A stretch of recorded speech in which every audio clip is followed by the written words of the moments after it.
Welcome to Little Steps Live. I am Leah from Little Steps Asia, the leading digital media for families in Asia. As you know, at Little Steps, we are very passionate about helping children grow up feeling confident about themselves.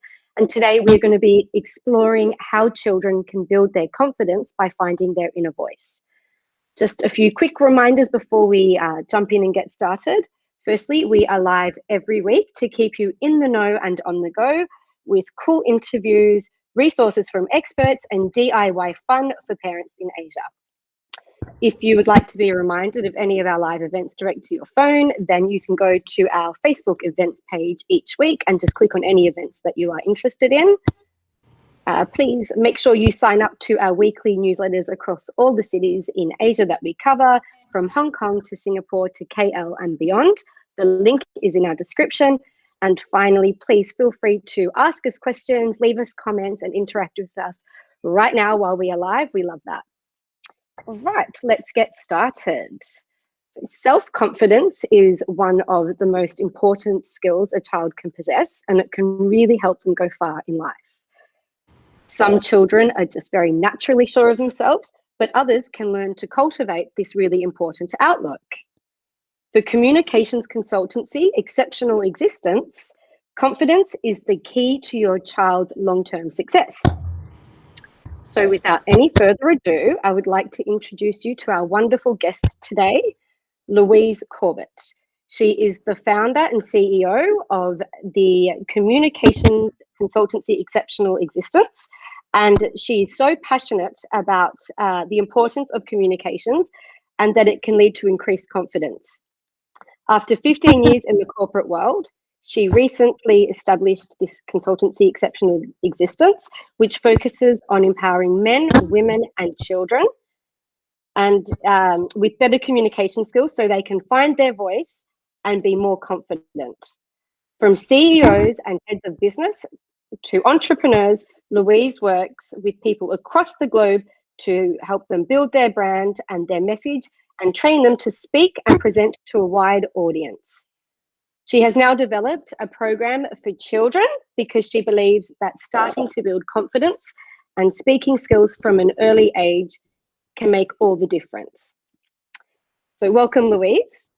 Thank you, Leah. It's so great to be here. Awesome. Today, we are going to be splitting our chat up into three main areas. So the first topic that we're going to cover is challenges to kids' confidence. The second one is going to be why is confidence so important? And we're going to finish up with how parents can help build their children's confidence. Okay, so let's jump into our first topic, Louise, which is challenges surrounding kids' confidence. Do you want to tell us, what do you think the biggest barriers are for children feeling confident? Yeah, absolutely, Leah. Thank you again so much for having me today. I am so incredibly passionate about this topic, and I'm so pleased to be here today with Little Steps to talk about it. So I will, from time to time, be reading some notes because I did make notes on this topic because I want to make sure that there are things that I tell parents out there that I don't forget to mention. So if I do look at my notes, please. No problem. So your first question, Leah, about the biggest barriers. I think the biggest barriers to confidence that I see is really around self-belief, but also the environment in which a child grows up. So that includes their home, their school environment, their family, their friends. Okay, great. And how can you tell if your child is struggling with self-confidence? What are some of the warning signs? For sure. Okay, I would say, Leah, some of the warning signs, and we see this in adults as well, would be that if your child is unable to maintain eye contact, if they're not very good at using and owning their voice. So when they speak, they don't do that very confidently.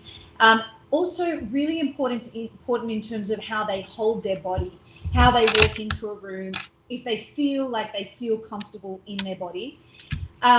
Also, you have to be also sort of sensitive to how your child reacts in the outside world. So they may be very confident at home, but when you see them interact in the outside world, they lose their confidence. And then also my last point on this would be if they're afraid to do things. Are they afraid to try new things? Are they afraid to take risks? Okay, thanks, Louise. And what can cause children to lose their confidence or have a lack of confidence in themselves? Yeah, so on that, Leah, I would say things like an unstable home environment. So it's really important. Kids will want to take more risks, be more confident in the outside world if they feel like they can go home to a safe environment. So that's one really important point. I Right. would say also not feeling like they're free to have and express their feelings. So if a child has feelings and they feel something, then their parent allowing for them to have those feelings, hear about those feelings, understand and discuss those feelings, so that the child is confident in who they are and how they feel and how they react to the world. I would say also the idea of feeling like it's not okay to fail. If they feel like it's not okay to fail, then generally they probably won't take chances. And when we take chances and we succeed, that builds our confidence. So really feeling like it's okay to fail is also really important. The idea of not having the chance to do what they really love. Now, one of the things that we didn't mention is that I'm also a corporate coach. And interestingly, when I talk to my clients who are now adults, I always ask them about what they love to do. And so many of them can't answer that question. And the first thing that I ask them to do if they can't answer that question is think back to what they used to love to do as a child. What was that one thing that their parents used to have to drag them away from? And that is exactly what you should allow for your child to do more often, because chances are if they love it, they're good at it. And if they do things that they're good at, they will continue to build their confidence. And then I think also constantly giving them challenges that are manageable, so that things that they can try and succeed at to really continue to build their confidence. Also, don't be an overprotective parent. Again, this goes into the failure point. It's really important to allow a child to fail, because that's reality. And if they're not able to do it and get comfortable with it when they're young, they're going to face it or not be able to face it when they're older. So that's also really, really important. And lastly, I would say the importance of it's really important to encourage and recognize your child when they do something well. Make sure to do that. Oh, that's some really great information there. Thank you. You kind of touched on this briefly already, but how does a child's family and friendships affect their confidence? Can you elaborate on that a little bit further? Yeah, so Leah, I would say that this is so huge. And the reason for that is because when you're a child, what you just asked me about is basically their Mm. world. So that's why this ecosystem is so very important. Um, so if they're not encouraged and listened to in those environments, so with their family and their friends and their school world, then they won't expect the same when they go out into the world. So actually it was interesting. I was watching an interview with Michelle Obama, and she said that when she was at home, her opinion mattered. Around the dinner table, she was heard. Her parents listened to what she had to say. And as a result of that, when she went out into the world, she just expected to find the same. And I think Love that. really important, because children will find in the external world what they experience in their internal ecosystem when they're younger. And I would say also really be sensitive. It's hard for parents to really choose who their children hang out with, but really be sensitive to that environment, because if they do end up in the wrong circle, that can really affect their confidence levels. And if they're not confident in themselves, then they'll be less likely to deal with environments of bullying as well. Okay, great. Yeah, that's super important, especially as bullying is becoming a bigger and bigger issue, it seems. And especially other things like online bullying, we can't really escape it. So some good advice there. And how does lack of confidence hold kids back? Yeah. So this, I would say it holds kids back in a big way. And I can actually come at this from both angles. So looking at the children, but also being able to step forward into the future with the work that I do with executives at the senior level, in terms of helping them with their confidence levels to deliver the message out to market on Bloomberg, for example, but also with my corporate coaching clients. So really looking at what has happened in their childhood, which is something that I focus on a lot, Leah. So I would say, with my corporate coaching, if I see a pattern of lack of confidence, my first question is always to ask about their childhood. What was it like? What did they observe? what were their parents like, because so often we become our parents. So I would say that a lack of confidence really holds kids back in a few ways, some of which are they'll miss opportunities. And actually, to take that one step further, they won't look for opportunities because they won't have the confidence to take risks and put themselves out there. Okay.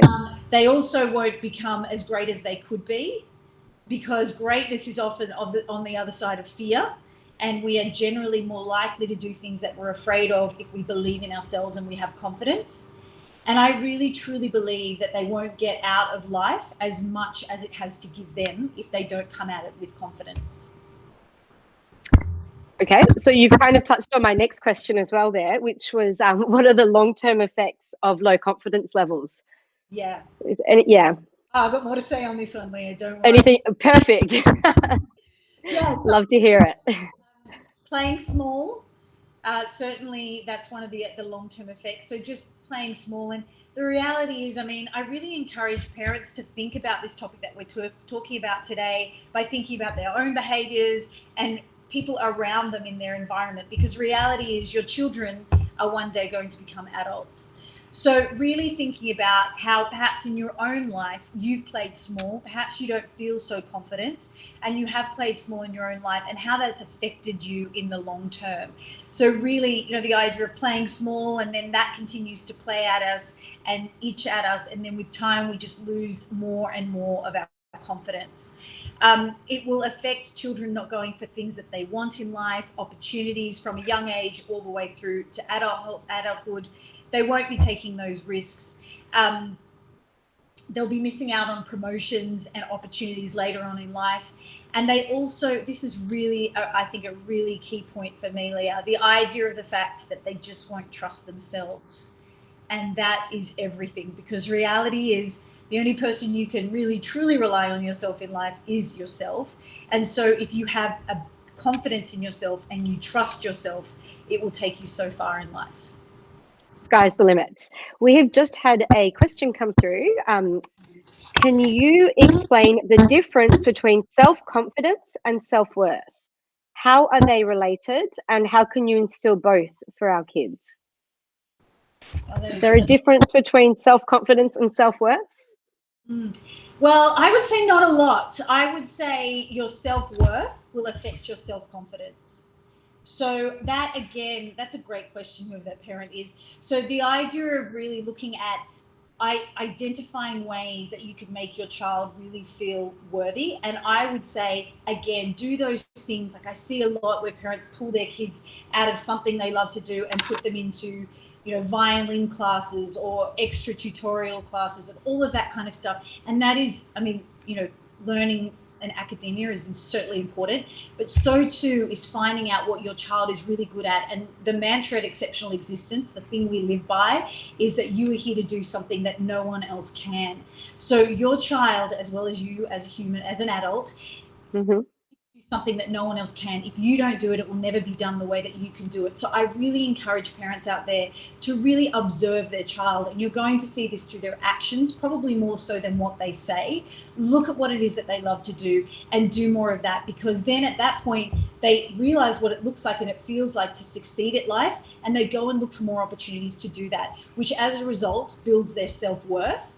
The other way you can do that, and this is something that I can speak to from personal opinion, I was very lucky to have a wonderful education, but actually looking back on that, I think the one thing that really set me up for success was that my mother always said to me, you can do anything. You can do anything. I would go to her and say, hey, Mom, I think I'm going to do this. She's like, you can do anything. And hearing that constantly, because especially between the ages of 0 and 6, this is the subconscious programming. This is when your child's programming, like a computer, it's ready. It's a blank canvas and it is ready for programming. So having the opportunity for that child to grow up with the belief system that they can do anything and they can try anything, and to encourage them if they fail and to build them up when they do great things, will build their self-worth. And when they feel worthy, they feel confident. Awesome. And so that's a really important message for people who are having children or who have children under 6, to just really instill that, that you can do anything into their child. Yeah. And I would say one more thing on that. It's a reality reality. I think when I talk to a lot of my corporate clients about that, they think, oh my God, what did I say to my child between the ages of 0 and 6? And it's not always about what you say. It's also the environment, because actually children are like a sponge and they interpret their environment and take meaning from what they see more than we realize. So that's also really important. And look, reality is you can't get it 100% right, but really be very aware of your words and how you encourage your child, what you say to them, how you identify their strengths, and how you communicate that to them. Great. Okay. Thank you, Louise. And I think you have covered that first topic beautifully. So we're going to jump into our second topic, which is talking a little bit more about the importance of confidence. So how would you define confidence? Yeah, so this is really interesting, Leah, and actually I learned something in the process of preparing for this interview. So confidence actually comes from the Latin word have full trust. So a Latin word that means, I'm not going to sit here and pronounce the Latin, but it means have full trust. And this is really, really interesting, because the definition of confidence is actually the feeling or belief that one can have faith in or rely on someone or something. And when I really thought about that, I took that one step further. So that's confidence. But the idea of self-confidence is really having that self-trust, that belief in yourself. So we might have parents out there that themselves personally don't feel like they can trust themselves, their ability to make decisions, their ability to go out into the world and take chances and risks. Or you might know somebody that isn't able to do that. And I think that's really what confidence, or we really should be talking about self-confidence, because it's that child's self-confidence and confidence in the self that is so super important. Because also, if you think about somebody you don't trust or somebody you don't believe in, like chances are that you won't invest in them. And so the same happens with our individual selves. If we believe in ourselves, if we trust ourselves, then we'll be more likely to invest in ourselves. And when we do that, the sky's the limit. Love that. Okay. And so I guess you've touched on this a little bit as well, but maybe you can elaborate. Why is confidence so important? Yeah, so I think, Leah, that this is well worth repetition. So just the idea that it really allows us to take chances and to go for opportunities. Again, I really encourage parents out there to I was just trying to think how we can really sort of embrace this topic and really bring it home. Think about those times when you were confident, when you really felt good about yourself. It might have been when you just fell in love. You were probably more likely and more open to take on opportunities. And that is the result of good, like high levels of confidence. It's so important. It encourages you to explore, and it really helps you to stand out in life. So again, have a think about somebody in your life, you might know it could well be you, who feels really confident in themselves, in who they are, and therefore, as a result of that, takes themselves out into the world in a really confident way. And as a result of that, obtains really great opportunities and achieves really great things for their lives and lives their life in like the most full, best way. And also, I think self-confidence is like a magnet that we can't see, but we can certainly see the effects of it. So when you feel confident in yourself, you will immediately attract other people into your life. Sometimes people that are trying to soak up that confidence, like a dry sponge looking for water, but also other people that are looking for that confidence, that confident person to take them to great places, to lift them up, to help them to grow organizations and have endless opportunities in life. Yeah. Okay. And how can we encourage children to find their inner voice? Yeah. So again, I would say make sure to create that safe, loving environment, because again, if you have that environment of unconditional love to go back to, you're more likely to take chances in life. I would say also just value your child's thoughts and opinions. Ask them for their opinions on things. So often there's this concept of children are there to be seen and not heard. This is a dangerous reality. Really ask your child. I really encourage parents to ask their children questions. You would be surprised at the wisdom of a child and how wise a child can be when they look at life through simple eyes. Sometimes we lose that wisdom when life becomes more complex. Encourage them to be curious. So really encourage them to be curious about their lives, to explore things, to try new things, again, to take risks. Give them new challenges. So a child probably can't find those challenges. You could probably think of new challenges that they could dive into, and then also make sure to encourage them when they do something well. Recognize it and really encourage them for it. Again, focus on what they do well. Focus on what they do well. Really, really important. And make sure that you let them know about it as well. That's important as well. And then let's get a little practical here. So really looking at how you can encourage your child to be more confident with their voice. So looking at asking them to talk to you about different topics. You could do little TED Talks at home, and I know we will talk about some more practical examples in a little while. Look at how you can get your child into debating at school, public speaking opportunities, and also don't just think about the voice, but also think about the body. So this is really important. I coach, as I mentioned, a lot of senior executives, and presence is something that is very hard to coach. And when I say presence, I mean, and you might be able to relate to this, when somebody walks into a room, you feel they're there. You feel their presence in the room, and it's very hard to train, but from a young age, you can develop that. And I encourage you to do that by getting your child into anything like drama, improv, which is so great, or dance. And I did want to share a quick story about an experience that I had, Leah, when I was in Miami. So I Latin dance just for fun. And I was at a congress in Miami, and there were children performing, and it was so incredible to see. So these children must have been probably about 8. They were couples.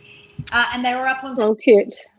They came out on stage. The MC announced them out on stage, and they came out. You have rarely seen an individual, and I mean adult and children, as confident as these little children. And the MC said something so right. He said, there are so many people that are financially struggling in Miami. There are children in the streets, and this is where they should be. They should be dancing, because that teaches them how to hold their body. It teaches them to feel their body and to really own their body. And he was saying that when he saw those children arrive, they walked through this very nice foyer in Miami like they owned the hotel. And they had presence. They had presence, exactly. And it's so much easier to build these skills from a young age and have them in your children and develop them in your children, versus me, for example, having to work with right as an adult, corporate coach, or do corporate coaching and build this skill as an adult. Okay. We've just had 2 more questions come through. So are there any differences, in your opinion, between boys and girls in terms of confidence building strategies that we should be using? Or not really? That's probably something I wouldn't be able to answer. So I think I can certainly answer that question having worked with a lot of adults. But I'm not too sure whether it transitions into children that I have seen.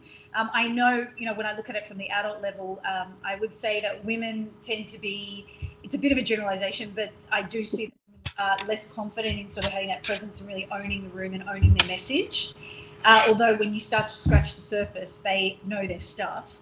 So that's really interesting. But I would say probably I couldn't see any particular differences. I would just say, really, no matter the sex of your child, first thing you really need to do is look at what they love to do.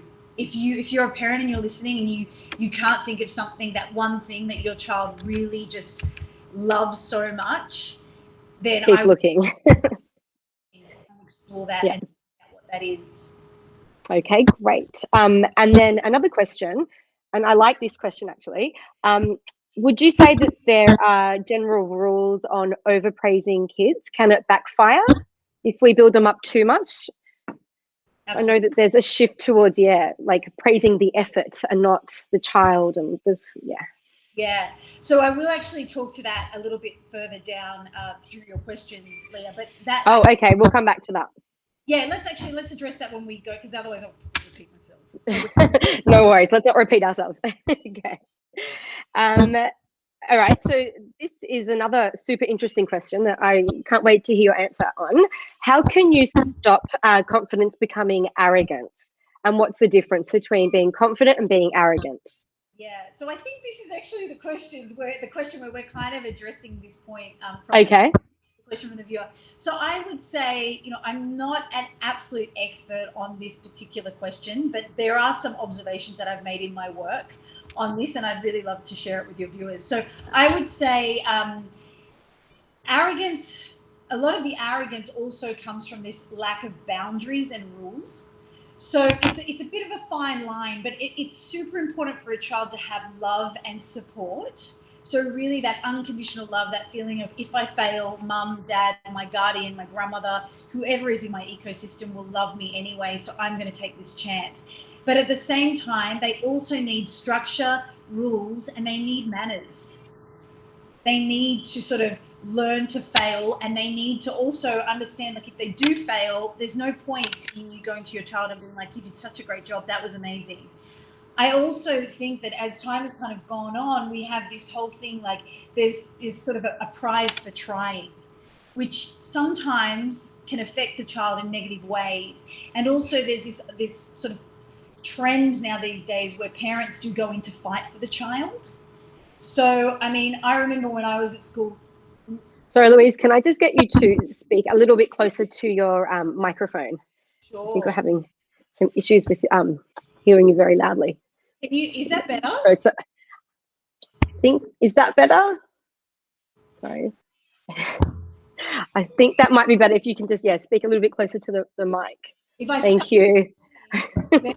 Please let me know. I can also turn the volume down. No.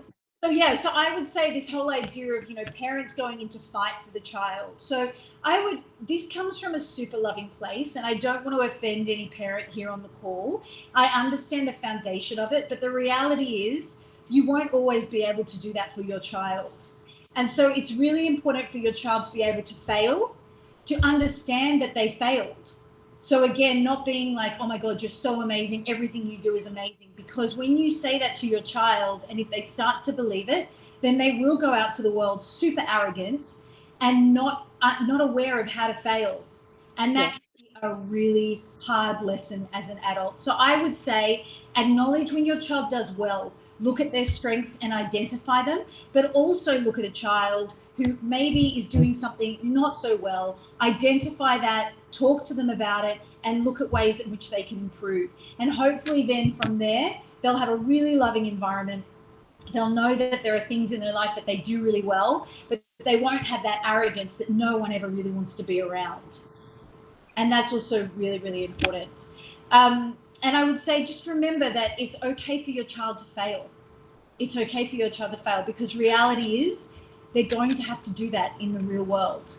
And better for them to learn how to fail in a loving environment than when they're out on their own and they never experienced it when they had the loving ecosystem to go back to. That's so true, so true. Okay, great. Thank you, Louise. So let's speak a little bit more about our third topic now, which is helping children become more confident. You've kind of given us some great tips already, but let's delve into that a little bit deeper. So what strategies can parents employ to help children become more confident?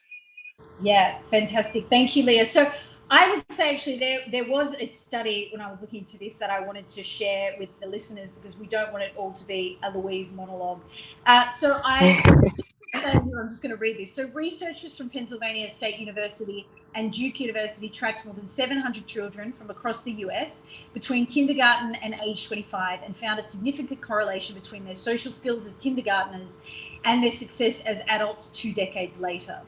The 20-year study showed that children who could cooperate with their peers, be helpful to others, understand their feelings, and resolve problems on their own were far more likely to earn a college degree and have a full-time job by age 25 than those with limited social skills. So wow. So looking at that as a foundation, what do we do about it? So I again, parents out there, I would say make sure to value your child's voice. Ask them their opinion. So it's super important for them to feel valued and like their voice matters. And be ready to learn something when you allow for that voice to come through. They're very wise in their own way.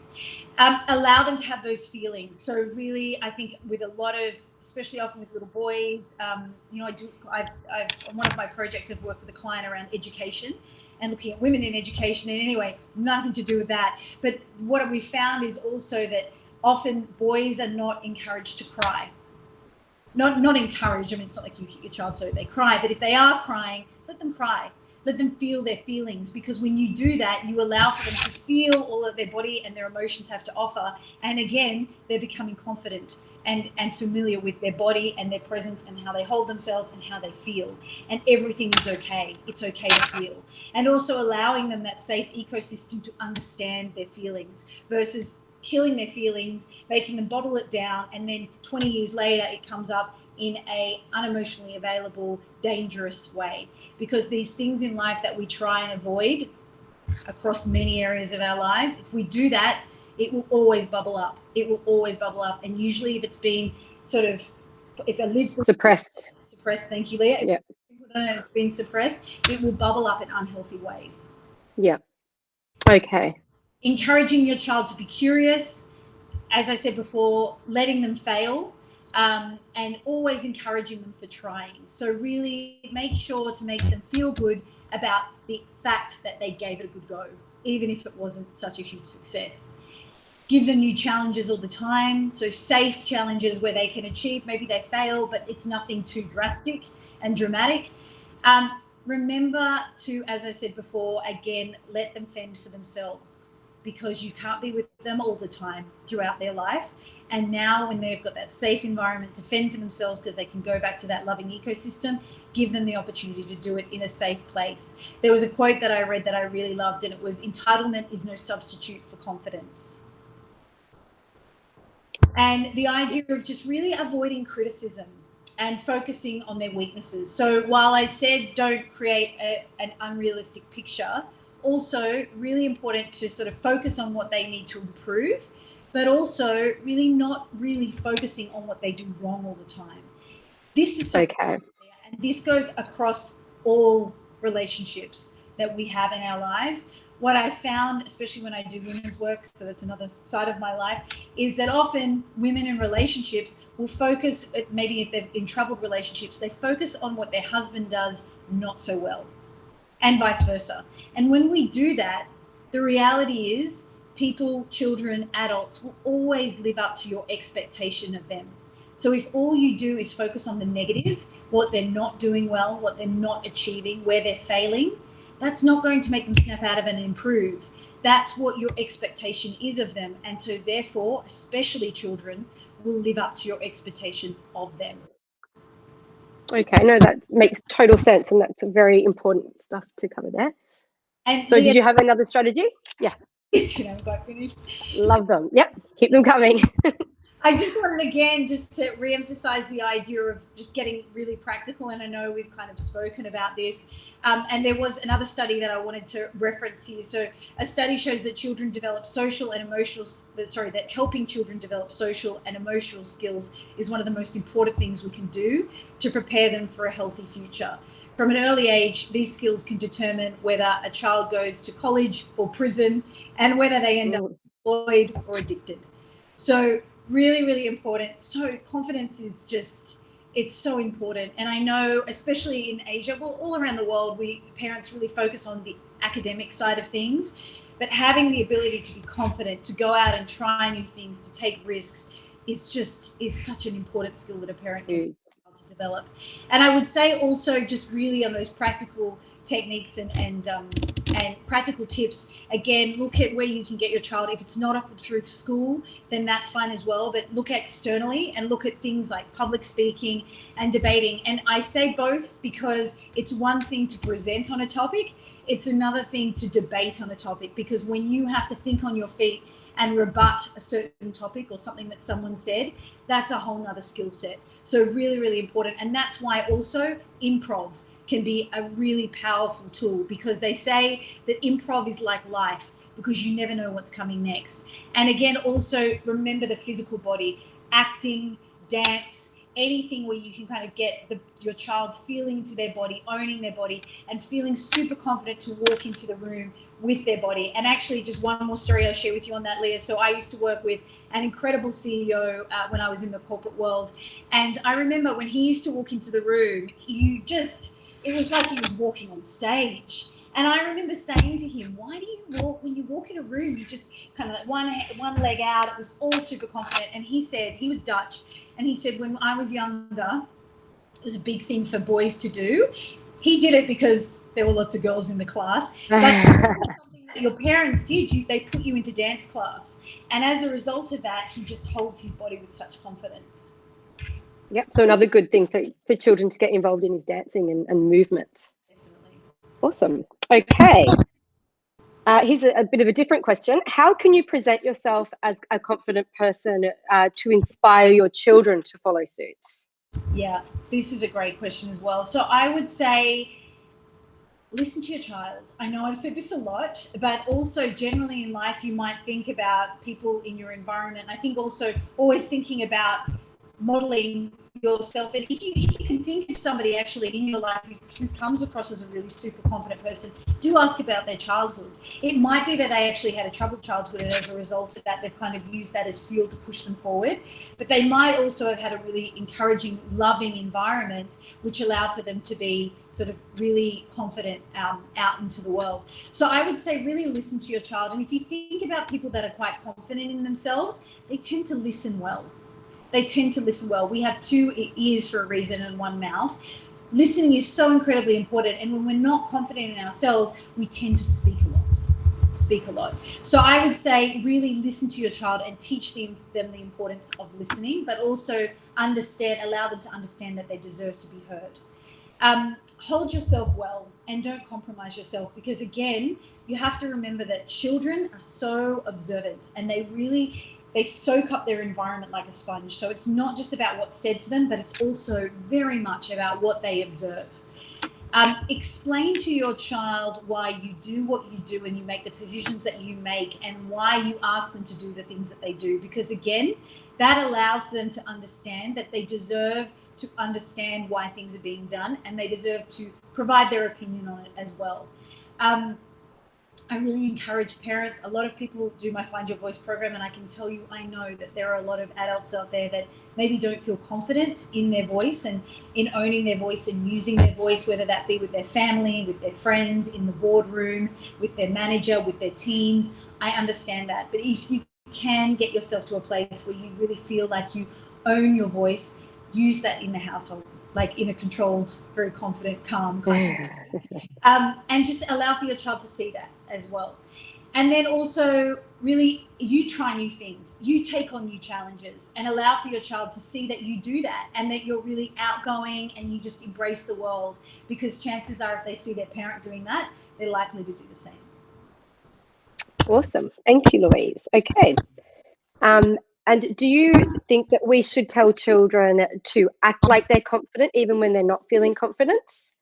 Is that some good advice to follow, or shaking your head? I would say no to, and I'll tell you Okay. why specifically. Because I see the result of that in adults when I'm in my corporate coaching work. So this whole idea of, if you're struggling with anything in your life, and this goes for parents and adults and children, the worst thing you can do is sit there and think, or tell yourself, I'm okay, it's okay, everything's okay, it's going to be okay, I'm fine, I'm good, I'm really good, I'm good. Because the reality is you're resisting what's actually at the base, at the subconscious level, and what we resist persists. So better to really look at that. If you see that your child isn't confident, then talk to them about it. Ask them about how they feel. Ask them about why they feel the way they feel. Because when I'm working with adults on that, and they don't have an adult figure there to be like, how do you feel? What's going on? Then they have to do the work themselves. And there is some crazy hard set programming there that you need to rewire. And so with adults, basically what I tell them to do, and I share this, I know we're talking about kids, but I share this because I know parents are listening. So if you find yourself, for example, in a place where you're not feeling good, you're not feeling confident, something's troubling you, you're going through something, the best thing to do is to sit down with yourself and be really super honest and vulnerable with yourself and say, I don't feel good. I feel sad. I feel rejected. I feel lonely. I feel like I failed. And really have that honest conversation with yourself, because then you strip away everything and you start to treat yourself with kindness, love, and compassion. And from there, you can build yourself up again. So now let's transition to a child. They're very lucky to have an adult there sitting across to them, being that checkpoint, and saying, how do you feel? Why do you feel that way? And chances are a child is probably more likely to be vulnerable with you than you are with yourself years later. So help them to do that work and help them to sort of set that structure up so that when they do find themselves feeling this in life, they know what to do to deal with it, versus having to reprogram the program when they're 30, 40, 50. Okay, so we're not going to tell them to just pretend that they're confident. We're going to get to the root of the problem and try and solve that first. Build up from there. Build up from there. Great. And how can friends and family members help a child become more confident? Yeah, I loved this question. So it's kind of some things that we've already spoken about, but who doesn't love repetition? So just really listen to them and ask for their opinion. So again, grandma, auntie, friends, get your, you don't have to tell your kids about your plans. So if you have a dinner party and you've got friends coming around, write to them before, make a little WhatsApp chat and say, could you ask my child about some topic? Could you ask them about this? And pretend like it could be a crazy, amazing world where the child just assumes that this is just a question that their mum's best friend has come over and asked them randomly. So really set that scene up for them to be somewhat deceived, but at the same time to help them to build their confidence in a really safe, loving environment. You can also take that one step further. So you're having maybe a Sunday afternoon with friends, and maybe you all bring your kids together and they do a presentation on some particular topic. Really just allow for them to have that safe environment to take chances and to be encouraged at the same time. Again, I would say focus on your child's strengths and encourage them to do more of that. So if there's something that your child does really, really well, it could be playing the violin, it could be building something, then allow for them to do it for you, but also for them to do it for your friends and your family, so that they're actually go out into this world and it's not just be like, is that mum just loving me like to crazy levels of crazy? Or am I actually really good at this? Wait a minute, Auntie Bess says I'm great at it too, and my grandma, she thinks I'm great at it too. And so make sure that confidence comes from all angles and really create that larger and greater ecosystem than just what is within the four walls or the many walls of your house. And then I would just say give them a lot of love and appreciation. As I mentioned, the story from my mother telling me I could do anything, I really believe that has just created this, I don't know, just this belief system within me that it's like, well, I'll just go try that and I'll go try that and maybe that'll fail and I'll just keep trying that and I could do that. And it's just so incredibly important. And I think that so often parents really focus on the importance of financial support for their children, and that comes from such a beautiful, loving place. But don't forget the power of your words and your time and your love and your appreciation and your encouragement, because when you set that solid foundation for that child, they can go off into the world and achieve incredible things from all different places and across all different areas of their life. And again, I would also just say, don't spoil them, because that's not reality. Allow for them to fail, allow for them to contribute, and really create a loving place for them to come back to. Some fantastic advice there. Thank you so much. Okay, wow, I think we have got no more questions for you. Thank you so much, Louise, for your time today and for explaining everything so clearly to us and for answering all of our questions about kids and confidence. We really appreciate your time today. If anybody would like any more information, you can contact Louise via LinkedIn at Louise Cobrett. You can also find out more information on her coaching programs for children at louise.exceptionalexistence.com/kids and confidence. So thank you very much, Louise. Leah, it was my absolute pleasure to be here with you and Little Steps. Thank you so much for the opportunity to share what I've seen, to share what I love to do, what I'm super passionate about, and just to help any parents out there to build even more confident, amazing children. Wonderful advice today. Thank you. And thank you for joining us on Little Steps Asia today, on Little Steps Live today, rather. If you would like to see other similar videos, you can subscribe to our YouTube channel, follow us on social media, and subscribe to our weekly newsletters. Little Steps Asia has a library of resources available for families in Asia. So stay tuned. Bye.